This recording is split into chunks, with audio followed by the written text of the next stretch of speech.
Yeah guys, this is my NECA 2019 figure Godzilla figure. I absolutely love this figure. Have a joint here. You're gonna get 19 joints on this figure.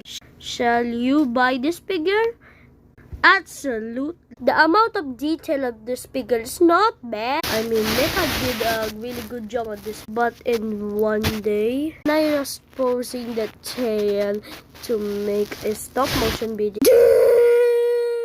The glue on the tail up on the other piece of the tail. That's why I fixed that it wasn't working. It's a shame because I got this gift from my auntie. He buy this from Shopee for 650 pesos. Then you're just gonna book the tail. For the other hand, Mama gave this figure to the NECA Shin Godzilla. I don't got a single eye problem with this. You cannot close the mouth.